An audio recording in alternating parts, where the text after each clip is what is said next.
Hey everybody, it's Eddie J on Crypto for GrowMyBag.tv. Hope you're having a good one. So, what's good, what's good, what's good? So, the other day I was talking about how North Korea needs to get punched in the nose. They really do.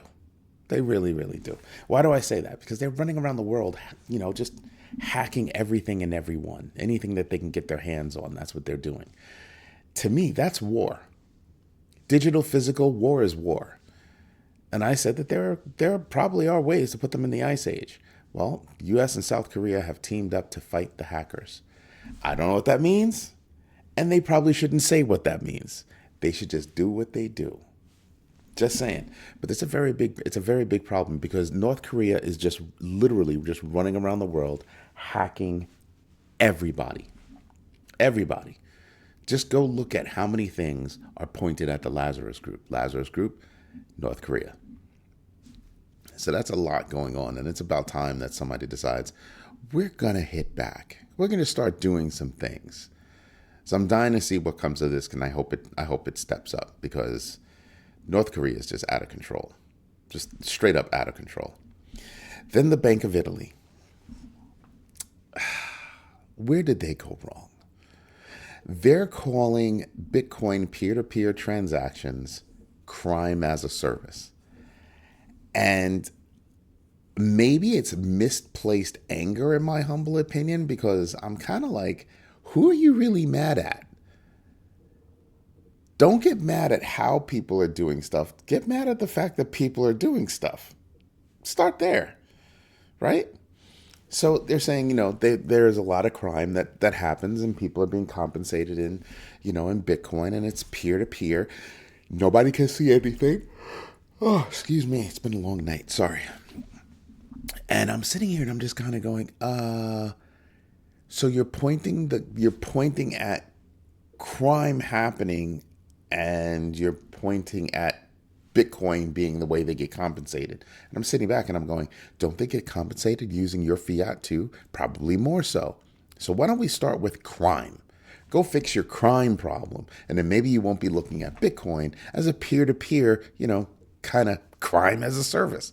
It's just like, come on, people. Just sometimes I just wonder what people are thinking. Sometimes I really wonder what people are thinking. You can't track Bitcoin and you can't track this fiat that I have in my hand, right? If I have fiat in my hand and I hand it to somebody else, you can't actually track that. You can't track it until it hits a bank or someplace that has to report, that actually reports cash. So it's kind of like, you people are whining about something you not ought to be whining about. Go get educated. Buy my book. Do something. But that's insane. Now, Crypto.com is actually going to introduce custodial services in North America. That's actually a big deal. I don't know why people don't think it's a big deal, but it's actually a big deal. Crypto.com has been making moves around the world in a major fashion. Small move here, small move here, small move here, small move here. This is an exchange that's really doing things, and I've got my eye on that exchange. Like, seriously. I mean, don't get me wrong. I'm not a big fan of centralized exchanges. I'm just recognizing their strategy and how they're moving. Not bad. I think people are really getting tired of Coinbase being number one. And there are other exchanges that are demonstrating that, people get sleepy at number one. Companies get sleepy at number one, and they just, become lethargic. And I think Crypto.com is making moves. Don't get me wrong. I'm pretty sure that, Coinbase is making moves. But Crypto.com has no place else left but up. Oh, excuse me. Sorry, I've been up since 2 o'clock. I just literally could not sleep. I woke up and that was it. So I just kept going. I'll probably take a nap later. And then you've got Animoca Brands. Okay, it's not Animoca Brands. So one of the co-founders of Animoca Brands has their X account hacked, and it's used to promote a coin. Shocker there, right? Here's the problem. What is it? Every other week we hear about somebody's X account getting hacked. You people need to stop using X. That's the truth. You people need to stop using X. It's not reliable. If you can actually turn around and you can say my account was hacked, my account was hacked, my account was hacked, the common thread is X. X has got to go do something. If they're not doing something, you need to get off of X. I mean, Charles Hoskinson got hacked. What's this guy? Vivek Ramaswamy. He got hacked. And I don't know if they're using the wrong word, hacked or phished, or somehow somebody got into their account. And like I said, the common thread is X. So that says that there's a problem. They need to go fix their problem. Right? And you're talking about people that, have the little blue check mark, which means that it's actually their account. So you sit there and it's not a bogus account. Somebody got into their account. Like I said, common thread is X. X, go fix your ish. Go fix your ish. There's a problem there. And then I'm seeing that New Zealanders really think that a CBDC is unimportant. That to me is like a code word for, don't do it. Don't do it. No, people aren't interested. Just saying, they have concerns over their privacy, which means governments will probably do it anyway, because the more concerns you have about your privacy, they go, oh, we must be doing the right thing. They're not. And nobody appreciates that. So, if you're not going to pay attention to your people, you've got a major problem. You got a major problem if you're not listening to your people. So I'm sitting back and I'm just going, the number of countries that are deeply into CBDCs, that number is growing. And it's unfortunate because I think the countries that come out with CBDCs, I think their economy is going to take major hits, not little ones. I think their economies are going to wind up taking major hits over it because people will wind up running from their fiat, whether your fiat is, paper, physical or digital. I think people are going to run away from their fiat. And it seems to be the ones that have the toughest time with their fiat. It's them. So I'm paying attention to that very closely because I think it's going to be a problem. Thailand, on the other hand, Thailand advances crypto integration in tourism and economy by saying, y'all can accept crypto. There's already huge adoption in Thailand, huge adoption. And I'm sitting here and I'm just saying to myself, that seems to be going up in the whole Asian space. South Asia. The use of crypto is rising. Right? Whether you're India and you're trying to, subvert or stamp out, not working. People are using it. And they're learning more about it. They're educating themselves about it. That last point is key. They're educating themselves about crypto. Just saying, should probably pay attention, folks. Probably want to pay attention to that. Then you've got Bitcoin over, yesterday came close to 100,000, came close to getting back over 100,000. Didn't quite make it, didn't quite succeed. And we'll get into the numbers later, but right now it's at $95,635.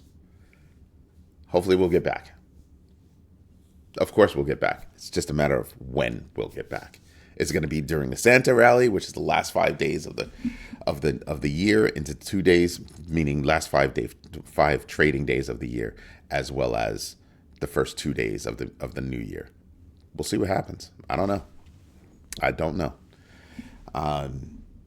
Because every time I call it, I seem to be like a week or two off. Whatever I call, I seem to be a week or two off from when it actually happening. So I don't know. I'm just saying. I just know that it will happen. My prep is for it happening. Simple as that. Then you've got Chainlink. There is some weird or suspicious whale activity around Chainlink. And then I started thinking about that. And I started thinking, well, is it strange? It can be a little suspect, right? Sus, for short, for the kids that are watching. But Chainlink's been cutting a lot of deals. So it should be expected that they would actually that Link would actually start to attract whale activity. Just go over the past 2 weeks of my videos.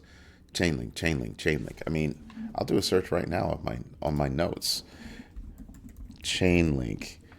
I mentioned, Lord of mercy. Over the past 2 weeks, I've mentioned Chainlink deals over the past 1, 2, 3, 4, 5, 6, 7. It seems like every other day I'm mentioning Chainlink. Every other day. That's what it averages out to be. That's big. That's not a little bit.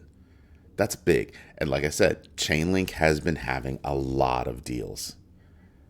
They've been doing a lot of deals. So I think that's one of those things where we should be paying attention to Chainlink. And I've been saying that to people for a long time. If you're a member of the Grow My Bag community, you know Chainlink is one of my most favorite projects.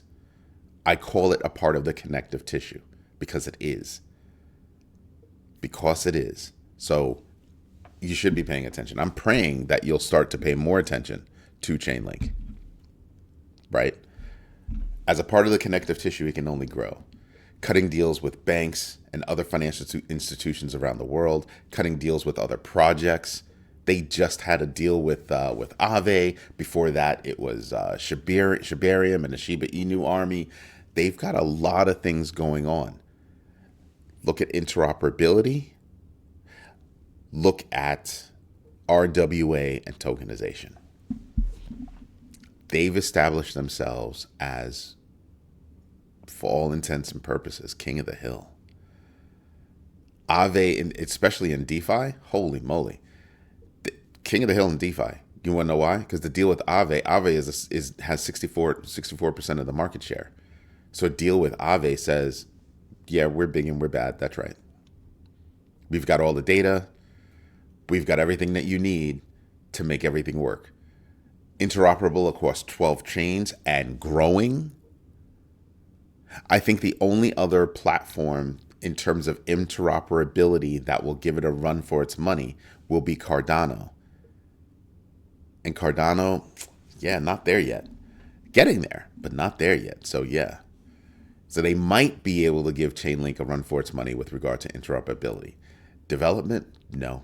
Well, I don't think even Cardano will be able to touch Chainlink in that regard. And then with tokenization, they've been cutting deals left and right with regards to tokenization. Getting in bed with financial institutions, they're in bed with Swift, and Swift is basically walking them into almost every bank out there. Sooner or later, you're going to have Chainlink have thousands of banks that are working with them. There are 11,000 banks that Swift works with. So even if they get half that, tell me that's not phenomenal. And this is all while banks are trying to figure out what the hell a bank is, because I know I'm still trying to figure out what a bank is. Got a lot of stuff going on. You got a lot of stuff going on in that space. Then you've got Floki. Floki might have an electronically traded product over in Europe. Somebody's looking to do that. They already did it for Doge. I'm still trying to understand what the big draw is on Floki, that somebody would want to do that with Floki. Doge, I kind of understand, right? But Floki? I'm perplexed. I am perplexed. And then you've got Singapore just growing by leaps and bounds. They are the South Asian hub. There are others that are vying for the spot, but Singapore's got 13 licenses out there. They are the South Asian hub for crypto. They've really established themselves. They're doing more. They've just got a lot going on that we should be paying attention to. Anyway, you know what we should do? That's right. We should go over the numbers. Let me get my notes out of the way. Let's start with the Grow My Bag crypto tracker top 25 losers. Farcoin down 14%. GMBX factor of 0.29. I think that's just profit taking. I really do think it's profit taking. PopCat came out just recently. It's down another 11%. It's 63%, 63.57% off its all-time high, and it's trading with a GMBX factor of 1.74. Yeah, I don't think that thing is going anywhere. IOTA is down 10.35%, GMBX factor of 16.46. Let's see, what else do we have? We've got Hyperliquid. Remember that whole fiasco that they're dealing with right now because they got hit by North Korea? They're trying to deny that it happened. Down 10.17%. They've got a GMBX factor of 0.38. Let's see, who else do we have? Usual is down 9.73% with a GMBX factor of 0.25. That is profit taking. They just got major investment of like $10 or $15 million. Ondo is down 9.42%, GMBX factor of 0.44. Aave is down about 8.92% with a GMBX factor of 0.94. Who else is there that we should be paying attention to?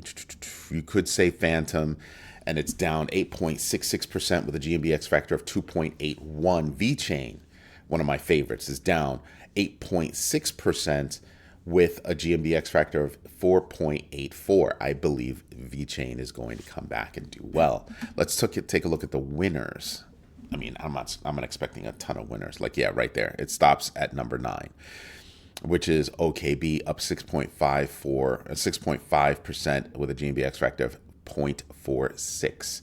Who is above them that I'm paying attention to? You could call out Magic Eden, up 13.15% with GMBX factor of 3.52. I have no faith in that one. I have no faith in Pudgy Penguins, which is up 15.25% with a GMBX factor of 0.71.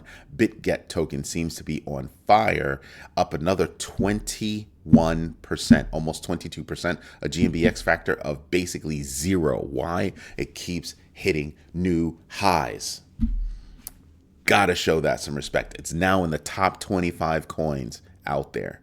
Gotta pay some respect to that. Gotta pay some respect. Then you've got basically nothing going on this week. Why? It's Christmas week. Nothing else is happening. It's the day after Christmas. Nobody's supposed to be working. I wasn't supposed to be working yesterday, but I dropped a video anyway. I dropped 2 videos yesterday just because I felt like it. You know, there was a lull in the festivities, and I was kind of like, oh, let me just get in here and do some research. So I said, if I'm going to do the research, I might as well do the videos. Fear and Greed Index is at 79. DeFi Llama, we're at 134 billion. Kind of where we were, where we left off. Then you have Bitcoin. Like I said, Bitcoin is right now at 95,566, and you can see, you know, what it's moving at right now.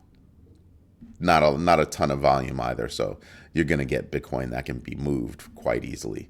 You know, you look at the big board and you see where everything is red. To me, all of this is just buying opportunity. All of this to me is just buying opportunity, but I use the GNB crypto tracker to help me figure out what I should be dipping my toe into. Then I have the numbers as they are, and the numbers as they are, I'm sitting back and I'm going, yeah, this is cute. This is nice. But again, with that GMBX factor, I get a better idea about where I want to put my money so I can invest deliberately. Remember, do your own research, know your entries and exits, and invest deliberately. That's the GMB3, and that will help you. Anyway, everybody, this is Eddie J on crypto for GrowMyBag.tv. We will be back later on today at 8 p.m. Eastern Standard Time for our normal live. I hope to see you there. Have a good one. Bye-bye.